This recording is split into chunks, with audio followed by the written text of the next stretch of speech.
नमस्कार, सत श्री अकाल, अस्सलाम वालेकुम। कैसे हैं जनाब? तो लद्दाख की जंजी तो आपने देख ली होगी।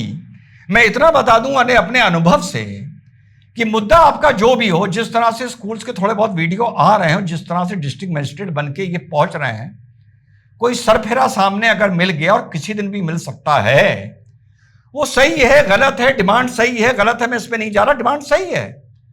डिमांड तो मॉरल ग्राउंड पे रिजिग्नेशन ऑफ धर्मेंद्र प्रधान की भी सही थी, और इनसे पहले हमारे मंच ने भी वो आवाज उठाई थी और बड़ी मजबूती से उठाई थी। डिमांड सही है, पर जिस तरीके से उसको एग्जीक्यूट किया जा रहा है धरातल पर, किसी दिन बंद करके जूते पड़ेंगे कॉकरोच जनता पार्टी के वहां जो मेंबर जा रहे हैं। मुकदमेबाजी होगी, फिर मुद्दा बड़ा होगा। सरकार को इस चीज पर पूर्णता पाबंदी लगा देनी चाहिए। किसी दिन भी हिंसा हो सकती है। वो आदमी प्रिंसिपल टीचर सही है गलत है, वो हिंसा हो जाएगी, लेकिन कहेंगे कि तुम कैसे अंदर आए, तुम क्या बेसिक शिक्षा अधिकारी हो, तुम एसडीएम एडीएम डीएम हो, कोई अभी मिल जाएगा 2-4 दिन में, आप देख लीजिएगा। इनके जूते खाने का टाइम अब आ रहा है। जिस तरीके से इन्होंने अपने को अब ये एग्जीक्यूट कर रहे हैं या जो दिखा रहे हैं, अब जैसे आप बार काउंसिल ऑफ इंडिया के चेयरमैन जी का एग्जाम्पल ले लीजिए। नालसा यूनिवर्सिटी को ने स्टूडेंट्स ने कहा कि साहब आप वहां पर नहीं, अब हम आपको वेलकम नहीं करेंगे चीफ जस्टिस के लिए। चीफ जस्टिस साहब कुछ नहीं बोले, चेयरमैन साहब बीच में कूद पड़े।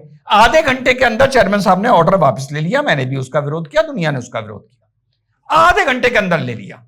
चीफ जस्टिस साहब ने बीसीआई के चेयरमैन साहब को फटकार भी लगाई। अब इसके बाद ये मैटर खत्म हो जाना चाहिए था ना, लेकिन नहीं साहब, हमें उसका इस्तीफा चाहिए। हम जेन जी के कॉकरोचेस को, कॉकरोच जनता पार्टी के लीगल कॉकरोचेस को इस लड़ाई में खड़ा कर रहे हैं कि उनका वो रिजिग्नेशन, ये ओवर हो रहा है। मैं बता रहा हूं, फिर से बता रहा हूं, अभी भी लोग कह देंगे मास्टर स्ट्रोक चल रहा है, ये ओवर हो रहा है। अब मैं आता हूं, देखकर बताता हूं कि कौन कौन 5 सदस्य मेंबर बने हैं इस हाई पावर कमेटी के, जिसके लिए बड़ी जद्दोजहद करनी पड़ी। और जद्दोजहद मेंबर कमेटी के लिए ज्यादा नहीं करनी पड़ी, बल्कि कोई ये छोटा मोटा रिलीफ ना ले जाए, उस दिन करनी पड़ी। और साहब ने हमारे लिए एक शब्द इस्तेमाल किया है, जो एक आर्गुमेंट हुआ था, अभी आपको लिए बताता हूं, वो सिर्फ हम लोग के लिए इस्तेमाल किया है, पिटिशनर्स के लिए नहीं किया है, क्योंकि अधिकतर पिटिशनर यही थी कि पुलिस वालों की ऐसी की तैसी कर दो, सबको छोड़ दो। और सिर्फ लोग इनका जवाब देने के लिए वहां पर रिस्पॉन्डेंट खड़े थे। जो पिटिशन डालता है वो पिटिशनर कहलाता है, आसान भाषा में फरियादी, और जो जवाब देता है वो रिस्पॉन्डेंट कहलाता है। मेरी भी लेकिन इसमें पिटीशन पड़ी थी कि पुलिस वालों को जो गलत है वो सजा दो, लेकिन इन गुंडों को, इन बदमाशों को कतई ना छोड़ो। ये जो उन्होंने हरकत की है वो माफ करने लायक नहीं है। सारा मैं आपको बता चुका हूं, और अलग चैनल्स पे भी आप लोग सुन चुके हैं। तो साहब 5 सदस्य मीटिंग मेंबर्स कौन है? जस्टिस सुभाष रेड्डी साहब, सुप्रीम कोर्ट के रिटायर्ड जस्टिस हैं। जस्टिस रवि शंकर जी, ये पंजाब एंड हरियाणा के चीफ जस्टिस हैं, रहे हैं मतलब। जस्टिस शैलेंद्र कुमार जी, ये दिल्ली हाई कोर्ट के सम्मानित जस्टिस रहे हैं। श्री रवि शुक्ला जी, ये फॉर्मर डायरेक्टर हैं सीबीआई के। और डॉक्टर बिश्नोई, ये डीजीपी रहे हैं मेघालय के, रिटायर्ड। तो इसमें 2 पुलिस ऑफिसर्स आ गए, सीबीआई के फॉर्मर डायरेक्टर पुलिस ऑफिसर आ गए, मेघालय के डीजीपी साहब आ गए, 2 पुलिस ऑफिसर्स हो गए, और 3 इसमें साथियों रिटायर्ड जस्टिस हो गए। जो सुभाष रेड्डी साहब हैं, क्योंकि वो सुप्रीम कोर्ट के जस्टिस हैं, प्रोटोकॉल में सबसे सीनियर हैं, वो ही इसको लीड करेंगे। और साहब आपको बता दूं लिस्ट में कि कौन कौन सामने थे, कुछ के नाम बता रहा हूं। आप देख रहे हैं अभिषेक मनु सिंघवी जी, जिनकी अकल लगी थी, पिटिशन लगी थी। श्याम देवान जी, 6 भैया। वृंदा ग्रोवर जी, 6 भैया। और मेनका गुरुस्वामी जी। मेनका गुरुस्वामी जी आसान भाषा में अगर आपको बताएं तो कपिल सिब्बल जो ग्रुप है, सिंडिकेट है, उसको रिप्रेजेंट कर रही थी। तुषार साहब मैं आपको बता चुका हूं, क्योंकि सरकार के थे वो ज्यादा मजबूती से अपना पक्ष नहीं रख पा रहे थे। आप भी सब समझते हैं, रख तो वो बहुत मजबूती से कर सकते थे, बहुत टैलेंटेड है, बहुत बहुत बुद्धिमान है, लेकिन आप समझ रहे हैं जो पॉलिटिकल हालात हैं उसके हिसाब से। और इनके सबके बीच में आपका भाई डॉक्टर सैयद रिजवान अहमद। तो साहब इनका जो ऑर्डर आया है साहब का, ऑनरेबल सुप्रीम कोर्ट का, इसमें जो बेसिक चीज है वो ये है कि having regard to the allegations levelled by the petitioners, यानी पिटिशनर्स ने जो पुलिस सरकार पर आरोप लगाए हैं, as well as the vehement contentions advanced by the respondents. Vehement का मतलब हो गया बहुत ही हैवी, बहुत ही तेज, बहुत ही जिसको कहते हैं एग्रेसिव, तो संभवतः समझ जाएंगे वेमेंट शब्द किसके लिए इस्तेमाल हो रहा है। And taking into consideration the demands made by petitioners, the court viewed that the prima facie case for an independent and impartial investigation and consequently the need to constitute a high powered inquiry committee। तो साहब उन्होंने साफ लिखा कि दोनों तरफ की बात सुनकर रिस्पोंडेंट यानी हमारे पक्ष के लिए वेहमेंट शब्द का प्रयोग किया, क्योंकि बहुत बड़ा वहां पर वेहमेंट हुआ था मामला, बहुत तेज आवाज में वहां आर्गुमेंट हुआ था। तो उन्होंने कह दिया है भैया प्रथम दृष्टिया ये सारा मैटर इंक्वायरी पर जाना चाहिए, उसके बाद इसको साथियों देखा जाएगा।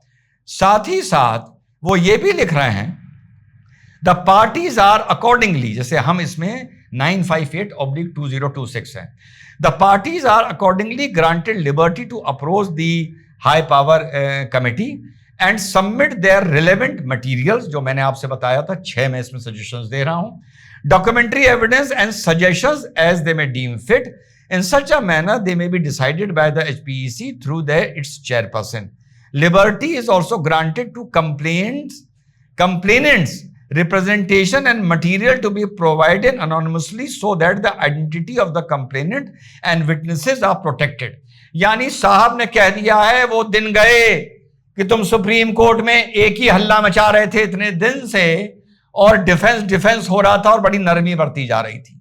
जिसको जाना है कमेटी जाए, विटनेस जाए, कंप्लेनेंट जाए, जो अपना नाम नहीं बताना चाहता वो जाए, सीक्रेट रखा जाएगा, पिटिशनर जाएं, रिस्पोंडेंट जाएं, सब जाएं, और आपका भाई भी जा रहा है अपने वहां पर साथियों 6 सजेशन लेकर। डर लग रहा था मुझे ऑर्डर देखने में, क्योंकि कभी कभी होता है जो ऑर्डर डिक्टेट किया जाता है एंड में कॉमा फुल स्टॉप थोड़ा सा बदल जाता है, उसका सार बदल जाता है।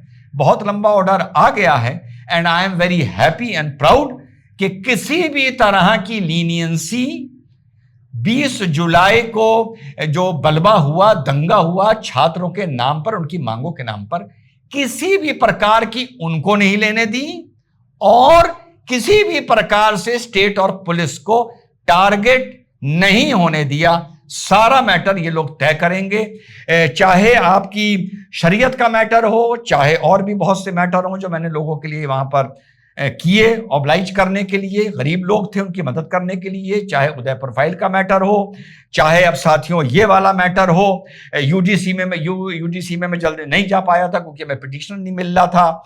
आई एम वेरी श्योर कि जिस तरीके के एक सेट 7-8 वकील हमेशा एक तरफ की आइडियोलॉजी लेकर वहां पर खड़े होते हैं, अब आपका भाई बड़ा कॉन्फिडेंट है और एक नाम अक्सर आप लोगों को इधर से भी देखने को अब रेगुलर मिला करेगा, जो राष्ट्र के नाम और आप लोगों में पर्सनल मैटर में भी ये तो ज्यादा बड़े मैटर हो गए, सोशियो रिलीजियस पॉलिटिकल जितने भी मैंने बताए, और हर जगह विजय मिली है, हर जगह हमको सुना गया है और हर जगह हमको रिलीफ मिली है।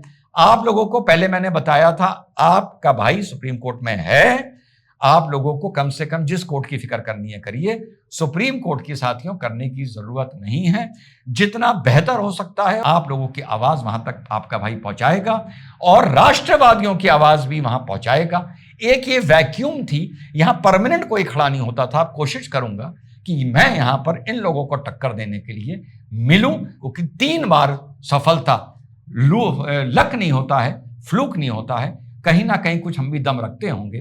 तो 3 हैट्रिक हुई है सफलताओं की। जय हिंद, वंदे मातरम, खुदा।